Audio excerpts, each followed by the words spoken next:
Aquí, en Cracovia, es como si el viejo mundo hubiera regresado. Puedo oler la comida de los vendedores del mercado.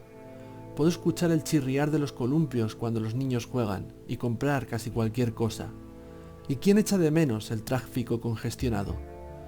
La civilización no murió, dice Kasia. Simplemente se retiró a Cracovia. Parece demasiado bueno para ser cierto, pero después de luchar tanto cada día, por cada pedazo de comida, por cada bala, estoy dispuesto a arriesgarme a tener un poco de esperanza.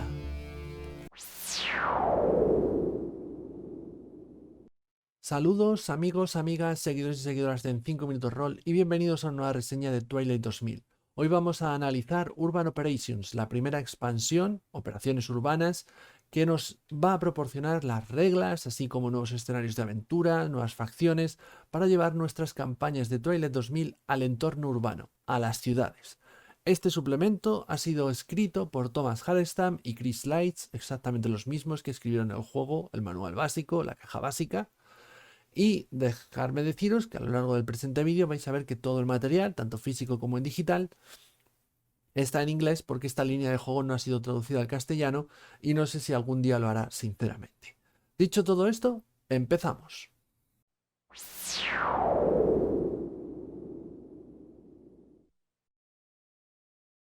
Como siempre hacemos, demos comienzo a nuestra reseña hablando de la edición. Este suplemento, esta expansión, va a venir editado en una caja, ¿de acuerdo? Una caja de tamaño A4, aunque no especialmente voluminosa. Si estáis viendo, en realidad es una caja muy delgadita.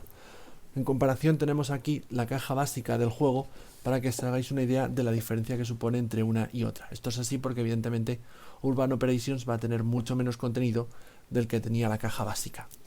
Una vez abramos su interior, vamos a encontrarnos con todo lo que nos trae. Para empezar, 16 nuevas cartas de encuentro, que van a venir recogidas en este plastiquito, ¿de acuerdo? No va a hacer falta que lo saque. Son 16 cartas de encuentro, hablaré un poquito más de esto más adelante. Tenemos un cartón troquelado nuevo de tokens. Estos tokens, perdonadme, van a ayudarnos con las nuevas reglas que se incorporan en esta expansión de combate urbano. Por ejemplo, aquí tenemos algunos tokens que nos van a indicar o que nos van a ayudar a indicar cuando nuestro personaje o el enemigo está en el techo del edificio, en la planta superior o en la planta baja. Si, por ejemplo, ese área está bloqueada o si se ha abierto brecha. Ya digo, algunos tokens que nos van a ayudar para eso. Aparte, incluye un nuevo mapa de campaña. Este mapa de campaña va a hacer referencia a una de las dos ciudades que vienen recogidas en estas páginas, Cracovia y Karlsborg. Y va a ser el mapa que utilicemos cuando los jugadores se internen en una ciudad, sustituyendo al mapa de campaña que veis debajo de esta caja que pongo yo de fondo. ¿Vale? Este sería el mapa de Karlsborg, el otro el de Cracovia. Vamos a contar también con unos mapas más detallados de combate de algunos escenarios. En este caso tenemos aquí la fortaleza de Karlsborg y el castillo Babel, ¿de acuerdo? De Polonia. Ambos escenarios recogidos en las páginas de esta expansión. Y de escenarios de aventura, como podemos estar viendo aquí. 4 en total. Tenemos en la planta nuclear, ¿de acuerdo? El mapa de la planta nuclear.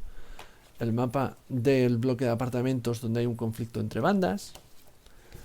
Así como algunos mapas, 4 en total, interiores. Todos estos también hacen referencia a algún escenario. Por ejemplo, este es la iglesia, ¿de acuerdo? Este, en cambio, que tengo aquí al lado, hace referencia a el búnker, que es una especie de discoteca nocturna. Vamos a ver. Vamos a pasarlo por aquí, ¿de acuerdo? Estos irían más o menos juntos. Estos, en cambio, son genéricos. Al menos estos de este lado son genéricos. Hay varios, como veis. Y como veréis, algunos no son por hexágonos, porque esta expansión incluye también unas reglas nuevas de encuentros de combates en espacios cerrados. Aparte de mapas tradicionales de combate hexagonales, totalmente genéricos, no hacen mención a ningún escenario de aventura en concreto, pero de entorno urbano, como estáis viendo aquí, ¿no? Aquí con este avión o una estación de tren, por poner algunos ejemplos. Aparte de todo esto, y para terminar, nos va a traer el libro, el suplemento en cuestión, la expansión en cuestión. Un libro de 90 y pico páginas, creo que eran 96, tapa blanda, a todo color, ¿de acuerdo? Urban Operations, que va a estar editado, perfectamente editado, como estaba la caja básica o como estaban los manuales básicos, con fabulosas ilustraciones de Gustav Ekelund y Niklas Brandt, que son los encargados de ambientar este título. Ya mencioné cuando reseñé la caja básica que me apasiona el arte de este juego, me gusta muchísimo, la maquetación también, y en este caso la expansión, bueno, pues no rompe moldes, estamos ante lo mismo. Además, me encanta que en la maquetación se haya optado por incluir estas imágenes, estos cuadraditos aclaratorios cuando están explicando las reglas de combate, ya que la explicación de algunas de ellas puede ser un poco confusa o difícil de comprender, y con estas imágenes se hace todo mucho más claro de lo que nos están intentando explicar. En resumen, en definitiva, tenemos aquí un título, una expansión que es absolutamente una gozada en lo que a edición se refiere y presentación visual se refiere. Seguimos estando ante un título de 10 en lo que a edición se refiere.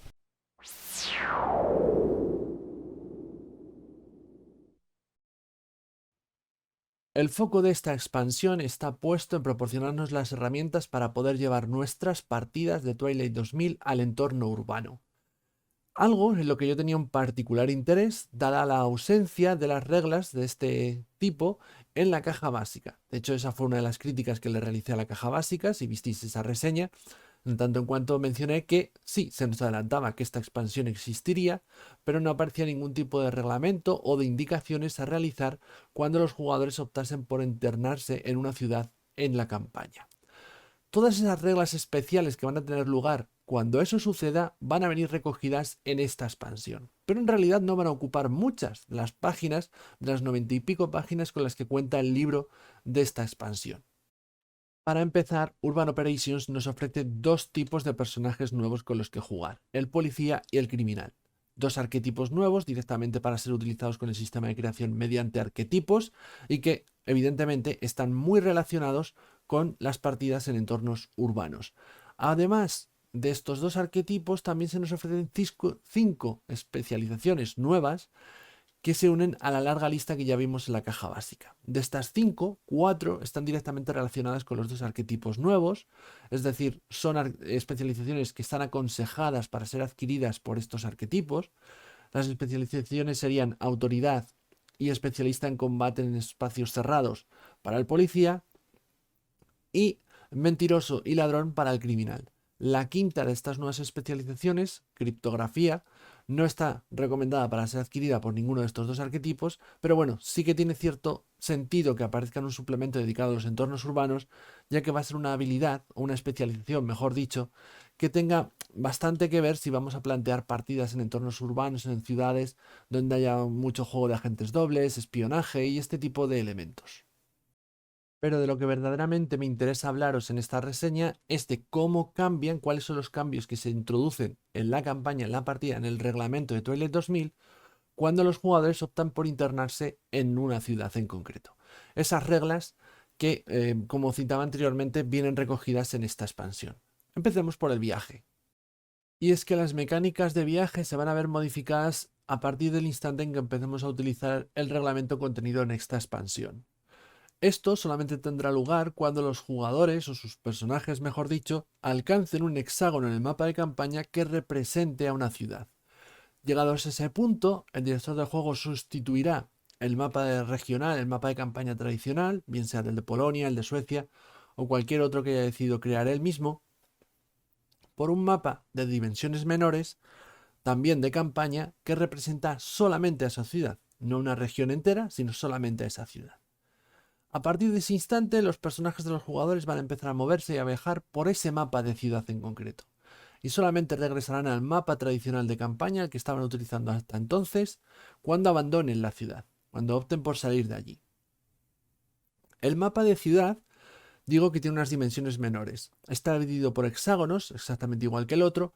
Sin embargo, cada hexágono tiene una distancia de aproximadamente, o cubre una distancia de aproximadamente unos 200 metros.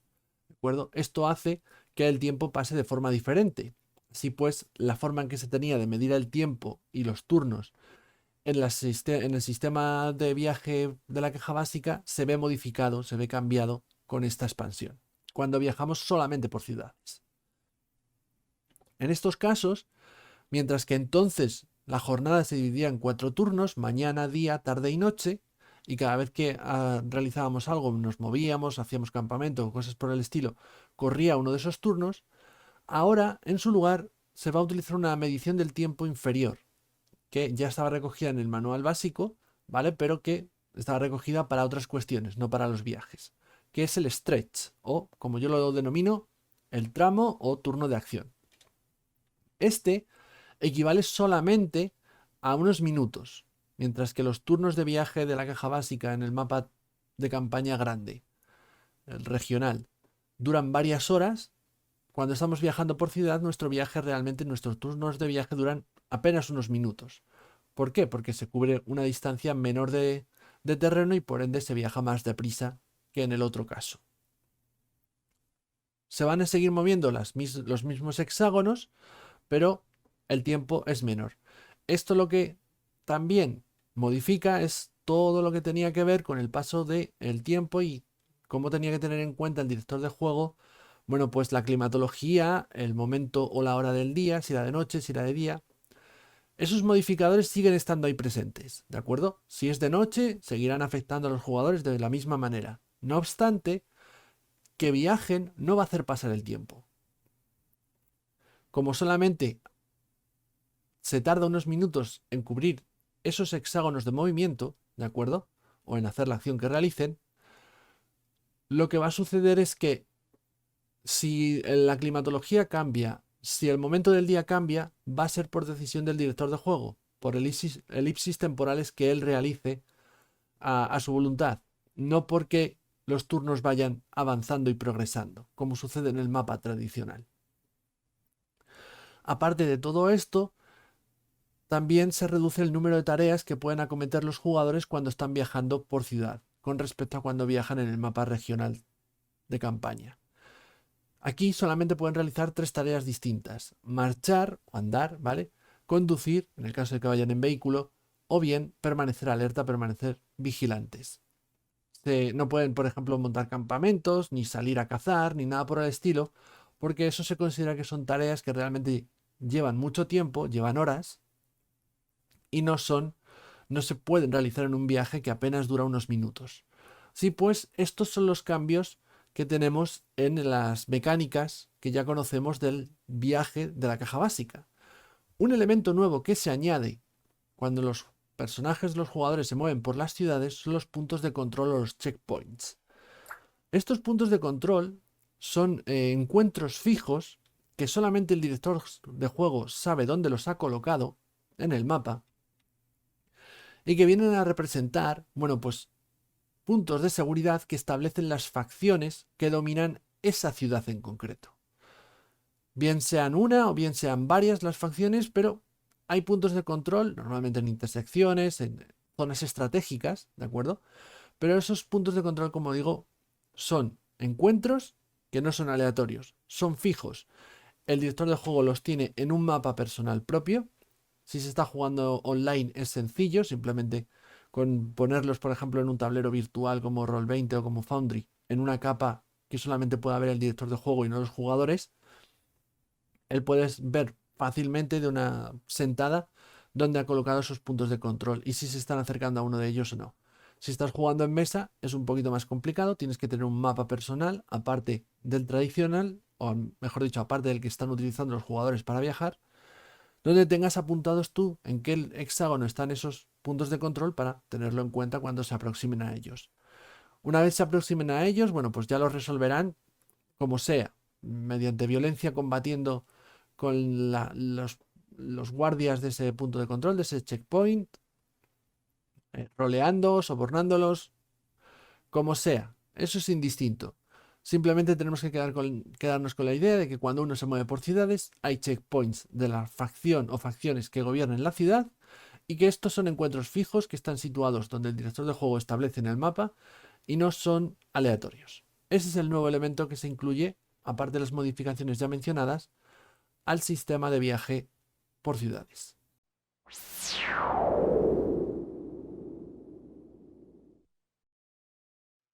Como vemos, las mecánicas de viaje sufren algunas modificaciones sustanciales e incluso se introducen conceptos nuevos, pero la esencia permanece inalterada.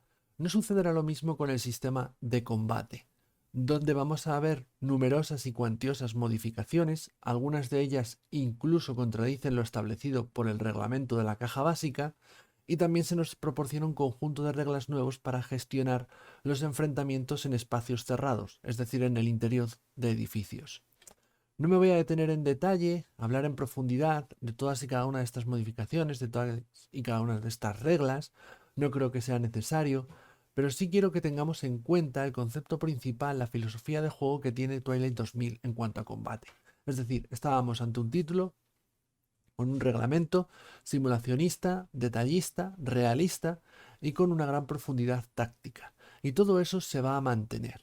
No obstante, también van a introducir algunos elementos abstractos en estas reglas de combate urbano. Y digo elementos abstractos porque en el sistema tradicional no vamos a ver el interior de esos edificios. Estas reglas están pensadas para funcionar en el mapa tradicional hexagonal de combate, con la particularidad de que introducimos la variable de edificios, es decir, que algunos de esos hexágonos van a ser edificaciones. Y las reglas y las modificaciones que aparecen aquí recogidas nos van a enseñar qué tenemos que hacer cuando uno de los personajes jugadores o uno de los enemigos opta por ocupar uno de esos hexágonos, es decir, internarse en el interior de un edificio o disparar desde un edificio. Aquí es donde entra en juego esa abstracción que mencionaba. Porque cuando un personaje o un jugador se introduce en uno de estos edificios, las reglas de movimiento varían un poco. En ningún momento se va a ver el interior del mismo. Se va a considerar, eso sí, que el personaje está dentro de ese edificio y va a tener que utilizar sus movimientos, sus acciones rápidas, bien sea para asomarse y poder disparar, para moverse entre los diferentes hexágonos de ese edificio, para moverse si el edificio tiene más de una planta entre las diferentes plantas de ese edificio. Además, también habrá que tener en cuenta algunas reglas especiales cuando por ejemplo, se utiliza un explosivo en el interior de un hexágono de edificio. Tendremos que tener en cuenta que la explosión aumenta en potencia, pero en cambio solamente afecta a ese hexágono, no se expande como sucede en el sistema de combate habitual al aire libre. Todos estos son los cambios, son las mecánicas realistas combinadas con ese punto de abstracción que nos va a introducir esta expansión, ¿de acuerdo? Aparte de conceptos nuevos como por ejemplo la niebla de guerra, que es el hecho de que cuando estás combatiendo en un entorno urbano, pues evidentemente es mucho más sencillo sufrir emboscadas y además lo habitual es que no sepas desde qué posición te están disparando. Los enemigos suelen permanecer ocultos en el interior de esos edificios y no eres capaz de localizarlos tan fácilmente como cuando combates al aire libre. Es decir, esto se va a representar a nivel mecánico con que el director de juego tenga un mapa personal donde aparece marcada la localización de esos enemigos y los hexágonos que están cubriendo, los hexágonos a los que están apuntando por si los jugadores se introducen en ellos sufrir esos ataques. Esto de nuevo es algo que es muy sencillo de realizar en un tablero virtual. En mesa es algo más complicado porque te exige tener dos mapas, uno el del director de juego, otro el de los jugadores, y confiar en que los jugadores no van a echar miraditas por encima de la pantalla para ver la localización de esos enemigos. Aparte de que, bueno, habrá que realizar alguna serie de tiradas de reconocimiento para que esos personajes puedan localizar el punto exacto en el que les están disparando y puedan devolver el fuego. Ya digo, todo esto van a ser las diferentes mecánicas, modificaciones que se introducen al sistema de reglas tradicional de combate al aire libre. Simplemente son las indicaciones que tenemos que seguir cuando en ese mapa también hay hexágonos que cuentan como edificios. Estas son las explicaciones que se nos van a proporcionar. Ahora bien, si para ti todo esto es demasiado abstracto y tú lo que deseas es algo más realista, más detallado todavía, es decir, que cuando el personaje o el enemigo se introduzca en ese edificio no se vea como un hexágono y luego tengas que imaginar cómo se está moviendo por el interior del edificio, sino que se pueda ver el interior de ese edificio, para eso están las reglas de combate en espacios cerrados. Estas mecánicas de combate en espacios cerrados, en entornos cerrados, en el interior de edificios, tampoco rompen el molde. Quiero decir con esto, no cambian al juego. No significa que Twilight 2000 pase a ser un juego distinto. La mecánica de combate, el sistema de combate se sigue aplicando tal cual está, con la salvedad de que hay un cambio muy importante que acaba derivando y afectando a otras mecánicas que se ven, como digo, afectadas por este cambio. Y es la distribución del espacio. Hasta el momento habíamos estado viendo que todos los combates en Twilight 2000 tenían lugar en mapas hexagonales. Los mapas de interior ya no funcionan con hexágonos. En su lugar, van a distribuir el espacio en sectores. Estos sectores cubrirán una distancia de 10 metros, como los hexágonos, aunque en la mayor parte de las ocasiones realmente van a cubrir una única habitación, una única estancia de ese edificio. ¿Qué sucede? Que hay algunas habitaciones, hay algunas salas que tienen un tamaño considerable, que es mucho más de esos 10 metros. O bien, como vemos en el ejemplo de este mapa que tengo en pantalla, algunos de esos mapas incluyen una pequeña parte que está en el exterior. Evidentemente todo eso no puede ser un único sector, así que ahí sí se va a hacer esa división mediante líneas amarillas de puntitos que estamos viendo aquí para diferenciar los diferentes sectores. Esto, evidentemente, va a modificar otros aspectos. Por ejemplo, la cobertura ya no se puede gestionar mediante hexágonos, así que ahora se pasa a gestionar mediante arcos de 180 grados. El combate cuerpo a cuerpo en un mapa hexagonal simplemente bastaba con que los dos personajes o los dos implicados estuviesen en el mismo hexágono. Ahora no solamente tienen que estar en el mismo sector, sino que además sus tokens tienen que estar juntos. Porque si no están juntos, se interpreta que están combatiendo a distancia, no cuerpo a cuerpo. Como estas, toda una serie de modificaciones. No obstante, lo que especialmente va a brillar, a mi juicio, una vez empecemos a utilizar este tipo de mapa, este tipo de combate en interiores, va a ser las mecánicas de atrincheramiento y abrir brecha. Estas mecánicas ya están presentes en el mapa tradicional, aquel que se divide en hexágonos y que simplemente algunos hexágonos son edificios. Todo eso ya va a estar presente, pero digo que va a brillar más aquí porque lo que hacen estas mecánicas es explicarnos que cuando un enemigo se atrinchera en un edificio, normalmente defiende su posición. ¿Y cómo lo hace? Bloqueando los accesos y poniendo trampas en los mismos. Minas, cables trampa, ese tipo de cosas. Para evitar sufrir esos percances, lo habitual es que los que están asaltando el edificio, el interior de ese edificio, abran brecha. ¿Y cómo van a abrir brecha? Bueno, pues bien poniendo cargas explosivas específicamente diseñadas para derribar puertas, derribar muros y afectar y dañar a las personas del interior de esa habitación en vez de a los que están fuera, o bien mediante herramientas. Si no rompen ese bloqueo, no van a poder acceder a esos sectores, o en su defecto esos hexágonos. Lo que nos está representando de nuevo es ese realismo, esas típicas operaciones que vemos tantas veces en películas, ¿no? En la que el típico grupo de operaciones especiales se va desplegando por el interior de un edificio, va abriendo brecha, ¿no? Va derribando puertas, va derribando muros, van entrando todos en tropel, acabando con los enemigos que están aturdidos por la explosión. Bueno, pues todo eso es lo que va a cubrir este reglamento. Tenemos que tener en cuenta también, no obstante, que podemos utilizar estas reglas en conjunto a las otras. Es decir, cuando nuestros personajes, o bueno, si el director de juego así lo desea, cuando los enemigos y nosotros estamos todos en el interior de un edificio, podemos pasar del mapa tradicional en hexágonos a un mapa más detallado por sectores, que represente ese interior del edificio. Cuando salimos, pues igual, podemos volver al otro mapa a combatir en ese mapa más tradicional. No es algo personal que yo personalmente haría, pero si quieres buscar el máximo realismo a expensas de invertir tiempo y lo que eso supone en partida, pues es una medida que tienes a tu alcance.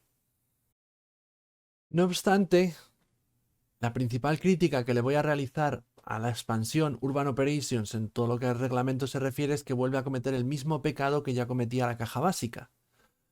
Aquí, cuando se nos abre la posibilidad de que haya grandes enfrentamientos a grandes distancias o bien entre grandes ejércitos, no se nos proporciona esa información porque se considera que no ha lugar en un suplemento dedicado a los entornos urbanos y en su lugar se nos conmina a estar pendientes de una futura publicación donde se recogerán esas reglas.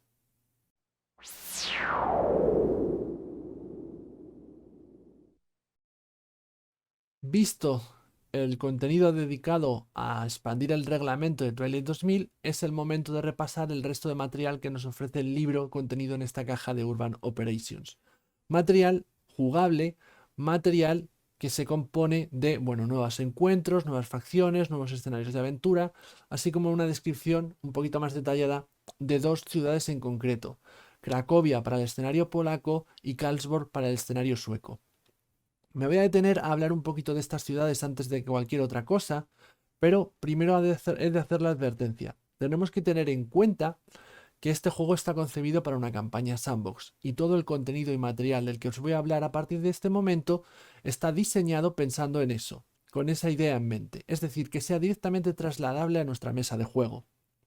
No vamos a encontrar aquí un volumen enciclopédico dedicado a hablarnos de la historia pasada, presente y futura de Cracovia o de Karlsborg, a hacernos un desglose de sus diferentes barrios y localizaciones y a proporcionarnos un enorme número de PNJs, todo ello material con el que crear nuestras propias aventuras y campañas y por tanto hacer un trabajo.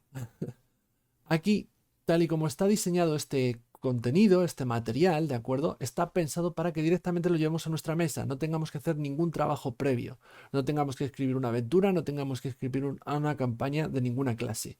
Directamente lo presentemos en mesa y el único trabajo de adaptación que vamos a tener que andar realizando es el de adecuar los sucesos y los eventos de las facciones, localizaciones, encuentros y demás cuestiones que aparecen en estas páginas reflejadas a las decisiones de los jugadores, como por otra parte siempre debiera de ser. Es decir, que el contenido se adapte a los jugadores y que no sean los jugadores los que tengan que adaptarse a la aventura. Esto es lo que nos vamos a encontrar. Y cuando digo que nos describe más o menos pormenorizadamente este par de ciudades, a lo que me refiero es que nos ofrece un punto de partida de ambas ciudades. Es decir, por ejemplo, en el caso de Cracovia, nos dice: Cracovia es la última ciudad libre de Europa, libre de la influencia de la OTAN o del Pacto de Varsovia, es decir, no responde ni ante los americanos ni ante los soviéticos. Es una ciudad que está gobernada por los polacos y protegida por los polacos. Su alcaldesa es Susana Zielinska. Los nombres, perdonadme, pero a veces se atragantan. ¿Vale? Y gobierna junto a una rada. ¿Vale? De hecho, es una ciudad en la que todavía se celebran elecciones, todavía existe la democracia y existe una oposición. Esa oposición está encabezada por un tipo bastante desagradable, un fascista, un tipo de extrema derecha, que además sus lealtades no son precisamente para con el pueblo polaco, que aboga porque, oye, esto de la democracia ya ha pasado de moda, a partir de ahora gobierno autoritario, ¿vale? Esta es un poco la situación en la que se encuentra Cracovia. Además, Cracovia sí es una especie de paraíso en la Tierra, en esta tierra gobernada por la Tercera Guerra Mundial. Pero hay un problema, y es que para poder vivir dentro de Cracovia y gozar de los lujos que tiene Cracovia, uno tiene que trabajar como robotniki, es decir, esclavo en los campos de cultivo que rodean a la ciudad. Tiene que pasar una temporada en ese sitio antes de poder acceder como ciudadano a la ciudad de Cracovia. Ese es el punto de partida de la ciudad de Cracovia. En el caso de Karlsborg, lo que nos hablan es que Karlsborg es una ciudad, perdonadme, es una ciudad que en el pasado se funcionaba como una especie de ciudad fortaleza, ¿de acuerdo? A finales del siglo XX, no, perdón, a finales del siglo XIX, principios del siglo XX, se terminó de construir una fortaleza que se cumpliría la función de capital en el caso de que la capital de Suecia, en caso de guerra, cayese.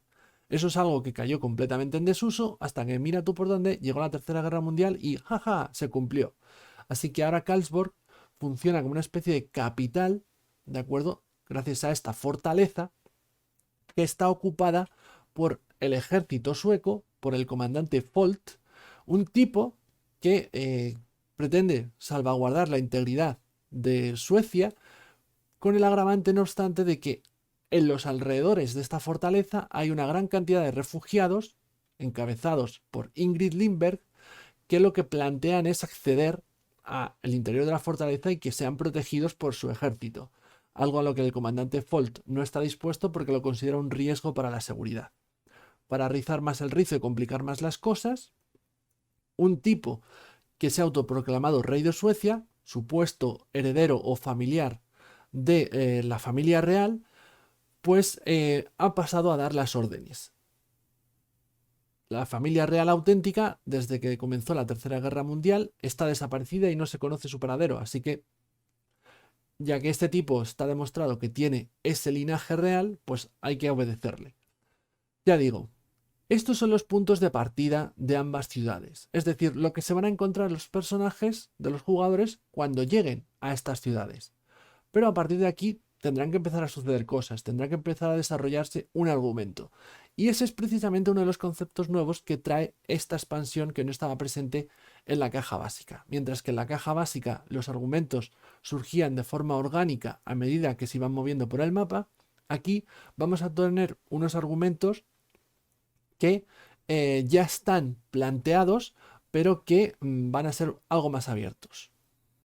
Y digo que son más abiertos estos hilos argumentales o argumentos, urban plots que los denomina el libro, porque no son aventuras cerradas, no son aventuras con escenas establecidas y diseñadas por un autor, sino que en su lugar funcionan de forma muy similar a como lo hacían los escenarios de aventura, con una cuenta atrás, en una clara progresión hacia un clímax final, que está compuesta por una serie de sucesos o acontecimientos que irán teniendo lugar a medida que el director de juego lo estime oportuno y siempre adaptándolos a las acciones, decisiones e implicación de los jugadores. Por poner un ejemplo, tenemos aquí en estas páginas uno de estos argumentos denominado la lanza del destino. ¿De acuerdo? Este argumento nos habla del rebaño del pastor, una facción que ya aparecía mencionada en la caja básica, que básicamente es una facción de fanáticos religiosos liderados por un tal Adelbert, un tipo que aboga porque volvamos a los tiempos de la Edad Media y abandonemos toda esta tecnología que nos ha llevado a la Tercera Guerra Mundial. Esta gente, muy peligrosa, está buscando la lanza de Longinos, la con la que supuestamente el legionario o el centurión romano, ahora no me acuerdo exactamente qué era, Longinos atravesó el pecho de Cristo cuando estaba en la cruz. Esta famosa reliquia han averiguado o creen pensar que se encuentra en Polonia y la están buscando. Bueno, pues la progresión de este argumento iría más o menos en que los jugadores escucharían hablar de esta facción, de esta gente que está buscando esto. Más adelante escucharían hablar de que la lanza de Longinos podría estar oculta en la ciudad de Cracovia, localizarían que se esconde en una iglesia en la ciudad de Cracovia, acudirían a la iglesia y el clímax final, resuelto de forma satisfactoria o insatisfactoria, eso ya depende de ellos, sería visitar esa iglesia y lidiar tanto con la gente que protege la lanza de Longinos como con estos tipos que pretenden tomarla por la violencia, ¿no? Que pretenden llevársela por la violencia. Esta podría ser una progresión de ese argumento que vemos muy resumido, ¿de acuerdo? Decía lo de la implicación porque perfectamente puede pasar que tú como director de juego les plantees esta trama a tus jugadores y ellos no muerdan el gancho. Es decir, no se impliquen y se vayan por otra historia que les apetezca más explorar. ¿Significa eso que esta permanece en stand-by hasta que opten por acudir a ella? No tiene por qué. Perfectamente podemos desarrollar, sabiendo cómo es la cuenta atrás, que más adelante en la campaña escuchan hablar de una facción, unos tipos que se denominan el rebaño del pastor, que han asaltado una iglesia en Cracovia, se han llevado supuestamente un valioso tesoro y han matado a todos los sacerdotes que habitaban en esa iglesia que abogaba por la paz, por poner así un ejemplo. Esto sería el funcionamiento de los argumentos o hilos argumentales. ¿En qué se diferencian de los escenarios de aventura? En el hecho de que no están circunscritos a una localización en concreta. Mientras que los escenarios de aventura estaban circunscritos a la localización, al hexágono que ocupaban y en todo caso a los alrededores de ese hexágono, estos argumentos se van a incorporar a la campaña y se van a desarrollar a lo largo y ancho de los viajes que tengan los jugadores por la ciudad o incluso más allá de la ciudad, ya que en algunos casos pueden perfectamente introducirse cuando los jugadores están explorando el mapa regional de Polonia, de Suecia, del mapa que hayamos escogido nosotros, de la región que hayamos escogido nosotros. Aparecen varios, ¿de acuerdo? Ese que mencionaba de la lanza de Longinos, uno que tiene que ver con una plaga, año de elecciones, que básicamente es el desarrollo de ese punto de partida de la ciudad de Cracovia que mencionaba anteriormente, en el que la alcaldesa muere y se tiene que celebrar unas nuevas elecciones que por supuesto van a estar en peligro por la oposición de extrema derecha, o en un claro homenaje a lo que es una magnífica película de Sean Connery y Tim Kaine que os recomiendo encarecidamente ver, El hombre que pudo reinar, que va a desarrollar todo lo que mencionábamos, todos los acontecimientos que mencionábamos de la ciudad de Karlsborg. El último de estos argumentos que quiero comentaros es Operación Reset. Esto os va a sonar porque Operación Reset, si recordáis, era esa operación que había lanzado la OTAN para intentar, en última instancia, ganar la Tercera Guerra Mundial y que servía de punto de partida para comenzar nuestra campaña Sandbox en Twilight 2000. Podemos dejar que Operación Reset sea solamente eso, ¿de acuerdo? Pero si no, podemos explorarlo un poquito más porque aquí se inicia un hilo argumental que va a extenderse a lo largo de varias expansiones. Aquí tenemos la primera parte de este argumento, ¿de acuerdo? Que evidentemente no va a concluir aquí, solamente se va a desarrollar hasta cierto punto. Si queremos saber cómo continúa ese hilo argumental y cómo concluye, tendremos que adquirir las expansiones Aguas Hostiles y Operación Reset. Es decir, como mencionaba antes, de nuevo nos están obligando a comprar las futuras expansiones si queremos tener el contenido completo. Aparte de esto, también quiero mencionar que en este hilo argumental de Operación Reset se nos menciona que todo esto de la Operación Reset no solamente es la operación militar, que también tiene que ver con una serie de investigaciones y descubrimientos científicos algo fantásticos, ¿de acuerdo? Y que si no queremos que nuestro juego, que nuestra campaña de Twilight 2000 adquiera ese tono más fantástico, más propio de series como Fringe o Expediente X, no utilicemos este material. Dicho todo esto, vamos a pasar a hablar también de los escenarios nuevos que nos incluye.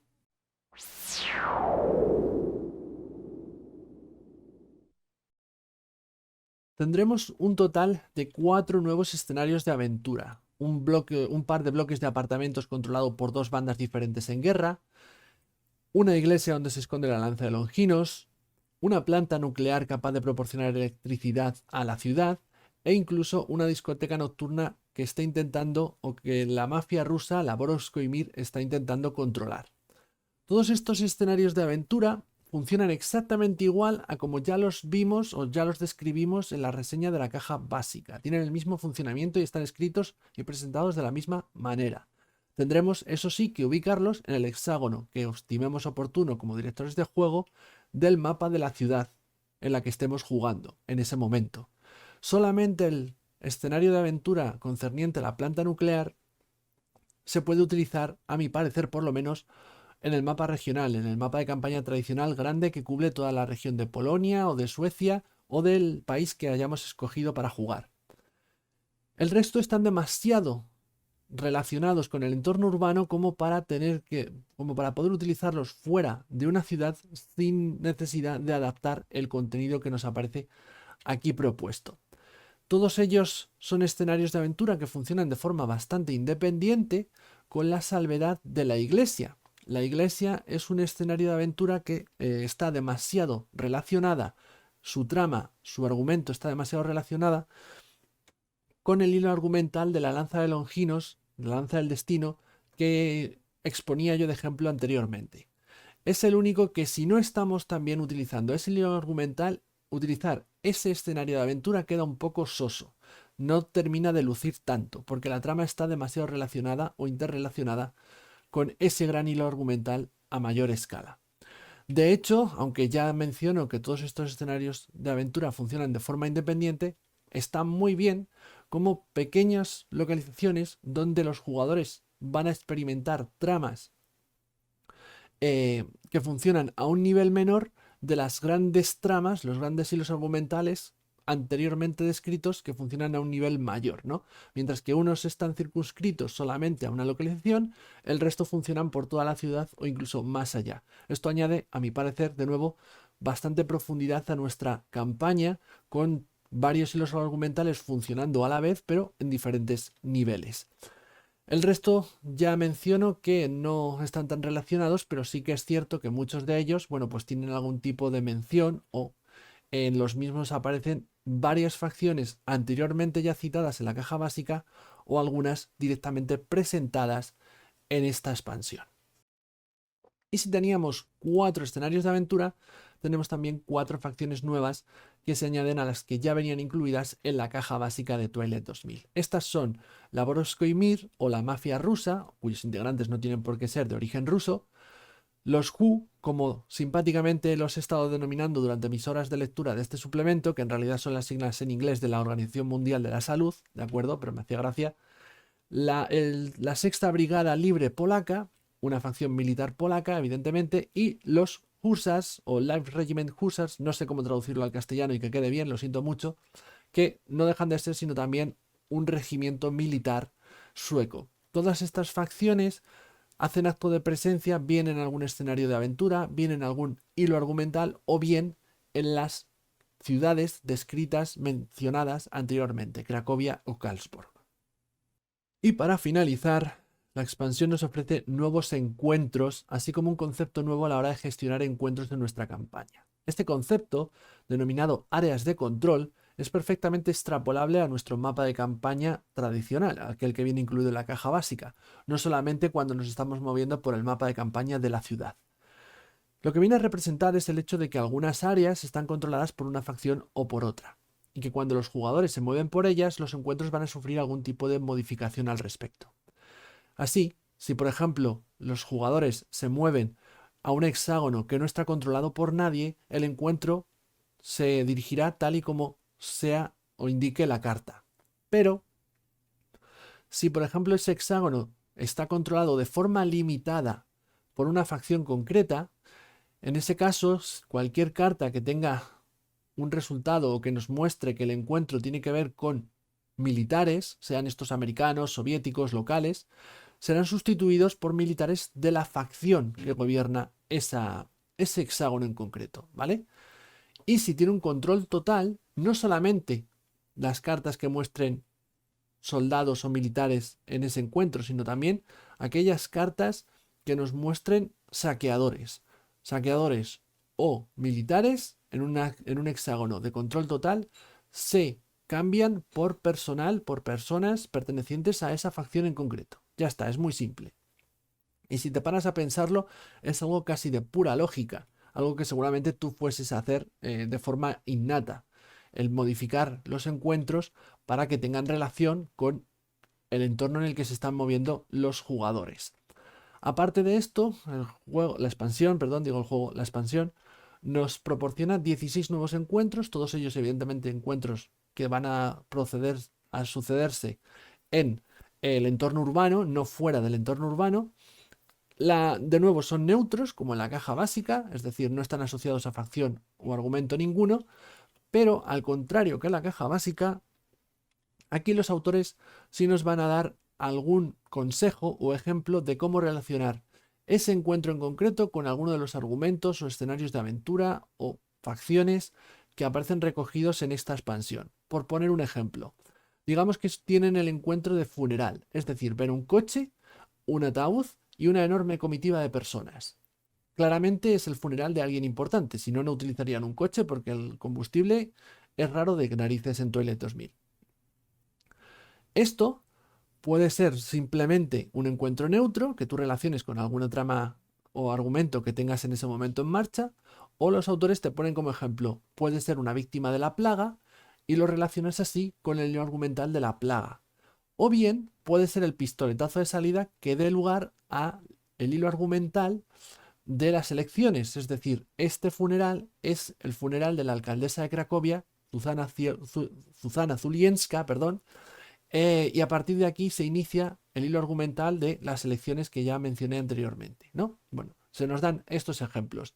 Aparte de esto, tablas con rumores, evidentemente conversaciones de radio que nos van a llevar a los diferentes hilos argumentales o localizaciones, como describimos en la caja básica, y por supuesto la tabla de los encuentros que sufriremos en el caso de que los jugadores opten por no moverse y permanezcan quietos en un hexágono durante diferentes turnos.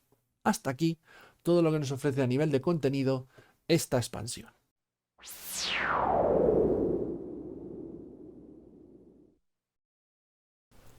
Llegados a este punto, todo lo que me resta es ofrecer mi opinión personal, mi valoración final de este Twilight 2000 Urban Operations, una expansión de adquisición obligatoria.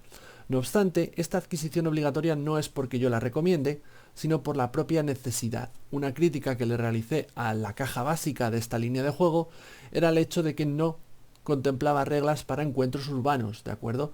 Sino que nos emplazaba a una futura expansión para poder gestionar y dirimir en partida esas situaciones. Para eso tenemos esta caja. Un defecto, un pecado que de nuevo comete esta caja, porque de nuevo aquí se nos abre la posibilidad de qué sucede cuando nos vemos en la tesitura de tener que gestionar encuentros a larga distancia o encuentros entre fuerzas muy numerosas, y una vez más no se nos proporcionan esas reglas, sino que se nos emplaza a un futuro suplemento, a una futura expansión. Digo más, de hecho incluso se nos inicia una línea argumental que no concluye en esta caja, sino que tendremos que adquirir futuras expansiones para poder verla concluir, para poder verla completa y jugarla completa. Para mí estos son los grandes defectos que tiene esta línea de juego, donde en otras líneas de juego los suplementos vienen a suplementar, es decir, a añadir material al básico, ¿de acuerdo? En el caso de Twilight 2000 tengo la impresión de que no es tanto que añadan como que completan la experiencia que viene cortada de antemano. Es mi impresión, podéis opinar distinto, es mi impresión. Aparte, el otro gran defecto que le encuentro a esta caja, pero que no he mencionado a lo largo de toda la reseña porque lo reservaba para este momento, es el hecho de que no hay ningún capítulo dedicado a darnos consejos de dirección o indicaciones para crear nuestros propios entornos de campaña urbanos. Hay una explicación breve, muy leve, al principio del libro de cómo es un entorno urbano en la Tercera Guerra Mundial de Twilight 2000, pero no hay indicaciones de cómo hacerlo nosotros solos, cómo crear exactamente lo mismo que ellos han creado para Cracovia y para Karlsborg, pero para la ciudad que nosotros escojamos y decidamos. Para mí ese es el punto que verdaderamente también cojea mucho de esta expansión. Es un contenido que creo debiera haberse incluido y que sin embargo no está incluido. Todo esto parece pensado y diseñado para que utilicemos sí o sí el material oficial que nos proporcionan los autores. Estos son los puntos negativos. ¿Cuáles son los puntos positivos? Como siempre y como ya he mencionado, tenemos una edición absolutamente magistral y maravillosa, ¿de acuerdo? Que rinde un grandísimo, grandísimo nivel. Y también tenemos una enorme cantidad de contenido que aumenta muchísimo el material que tendremos disponible para aumentar la duración, para seguir alargando nuestra campaña de juego y para tener más opciones que plantearles a los jugadores cuando estemos dirigiendo una campaña de Twilight 2000. Nuevas facciones, nuevos escenarios de aventura, un mapa nuevo de campaña, nuevos encuentros. Se abre una nueva dimensión que hasta entonces no estaba abierta, como es, vamos a jugar la campaña, sí, pero ahora os estáis moviendo por la ciudad. Y cuando salgáis de la ciudad, continuaremos la campaña, pero ahora tenemos esta mini campaña dentro de la ciudad. Para mí todo eso aumenta muchísimo la jugabilidad de este juego y además, tal y como está escrito y presentado, está hecho directamente para que lo utilices en mesa, para que no tengas que perder tiempo adaptando ni tengas que invertir mucho trabajo. Así que todo eso para mí es más que positivo.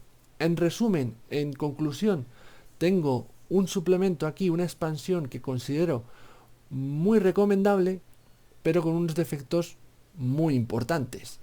Así que su adquisición es obligatoria, sí. Yo la recomiendo, pero también es cierto que su adquisición es obligatoria por lo anteriormente citado.